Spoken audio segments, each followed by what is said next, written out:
Oi, pessoal! Até agora já vimos algumas características do material genético e vimos como a informação genética ela é transmitida, ela é passada dentro da célula, ou seja, da molécula de DNA para de RNA através do processo de transcrição e do RNA para as proteínas a partir do processo de tradução.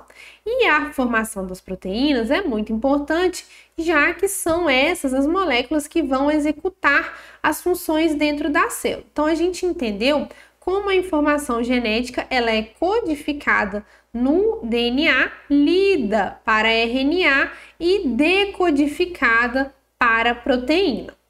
A partir de agora, a gente vai trabalhar uma outra área da genética, que é a área relacionada à transmissão das características, a herança das características ao longo das gerações. Um pesquisador muito importante nessa área foi o Mendel e ele trabalhou com ervilhas. Nesse vídeo, então, vamos entender um pouquinho de quem foi Mendel e qual era o seu modelo experimental. Os experimentos de Gregor Mendel com ervilhas foram uma das contribuições mais relevantes para o entendimento da transmissão das características ao longo das gerações. Gregor Mendel era filho de agricultores e aos 21 anos se tornou monge em um mosteiro na República Tcheca.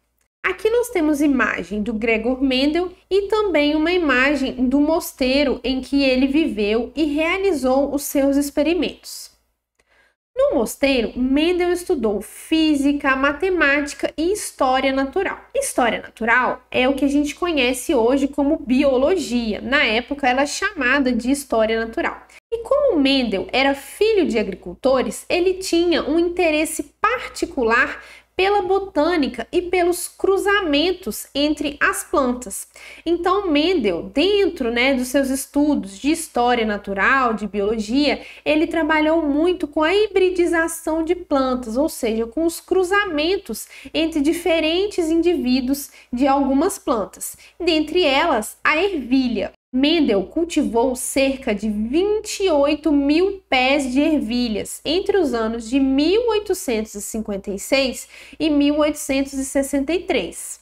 E a partir dos experimentos que ele realizou com ervilha, ele apresentou em eventos científicos no ano de 1865 os seus resultados e as suas conclusões, tá? E esse trabalho, ele foi intitulado Experimentos com hibridação de plantas ou com cruzamento entre as plantas. Só que não sei se vocês estão atentos à data, Mendel publicou esse trabalho em 1865. Nessa época, a estrutura do DNA ainda nem tinha sido elucidada. Os cientistas dessa época ainda nem sabiam, nem conheciam a natureza química do material genético. A publicação realizada por Mendel passou despercebida pela comunidade científica da época. Quase meio século depois, no ano de 1900, dois pesquisadores, de modo independente, eles redescobriram, eles encontraram os trabalhos de Mendel, leram os trabalhos, viram que tinha muito sentido, fazia muito sentido que as teorias de Mendel eram reais e eles confirmaram as suas ideias. Então, foram quase meio século depois que os resultados de Mendel, as conclusões de Mendel foram validadas e começaram a ser seguidas. Os trabalhos de Mendel resultaram posteriormente em leis fundamentais para a genética, que são conhecidas atualmente como leis de Mendel. O sucesso do trabalho de Mendel foi graças à organização que ele desenvolveu com os seus experimentos. E como eu comentei com vocês, lá no mosteiro ele estudava também matemática e física. Então ele pôde aplicar estatística no tratamento dos seus dados e foi graças a essa análise estatística, a esses modelos matemáticos que ele aplicou, que o trabalho dele se tornou tão robusto e tão importante. Mendel, hoje em dia, ele é conhecido como o pai da genética. Então, pense bem, na época em que Mendel desenvolveu seus experimentos, publicou seus resultados, ele foi totalmente desacreditado. E hoje em dia, ele é conhecido como o pai da genética. Além da organização e da estatística, que foram fundamentais para o sucesso do trabalho de Mendel, o modelo experimental, o material biológico que Mendel utilizou também o favoreceu muito. Mendel estudou as ervilhas, então o material biológico escolhido por Mendel foi a planta da ervilha. E a planta da ervilha tem o nome científico de Pisum sativa. As plantas de ervilha, elas apresentam características que são muito vantajosas para os experimentos em genética. Por quê? Porque elas são de fácil cultivo. Então, o Mendel ele podia manipular a reprodução das ervilhas, como a gente vai ver um pouquinho mais para frente.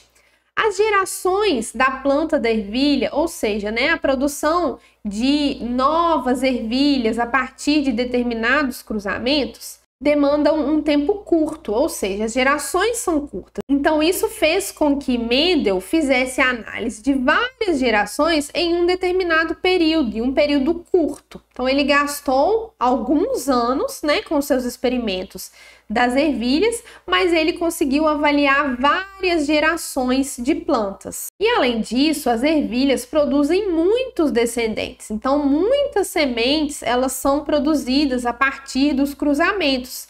E isso fez com que o Mendel tivesse um número amostral muito grande, tá? Então, houveram muitas repetições dos seus experimentos. E isso facilitou a análise estatística que ele realizou. E esses muitos descendentes utilizados deram confiabilidade aos dados de Mendel. Uma outra característica muito interessante das ervilhas é que elas possuem um mecanismo natural de autofecundação. Devido a elas realizarem a autofecundação, o Mendel conseguia controlar as suas linhagens e obter linhagens puras, ou seja, linhagens cujas características não variavam de uma geração para outra. Então, Mendel conseguia controlar as determinadas características da ervilha, trabalhando com as linhagens que ele chamou de linhagens puras. Mendel também percebeu uma característica muito interessante das ervilhas. Existiam algumas características, ou seja, alguns caracteres, como ele chamava, que tinham variedades bem definidas, sem formas intermediárias. Por exemplo, a cor da ervilha. Existia apenas duas variedades, ou a variedade verde ou a variedade amarela. Não existia uma variedade intermediária. E isso acontecia com várias características. E Mendel conseguiu estudar 7 diferentes características das ervilhas, que são essas características apresentadas aqui nessa imagem. Então, Mendel trabalhou com a forma da semente da ervilha, forma lisa e forma rugosa, ou seja, duas variedades, a variedade lisa e a rugosa. Não existia uma variedade intermediária. A cor da semente. Existiam sementes amarelas e existiam sementes verdes. A cor da flor. Existia a cor roxa, ou púrpura, e a cor branca.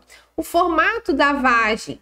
Vagem inflada e vagem ondulada. Observem que existiam sempre duas variedades bem definidas, ou uma ou outra.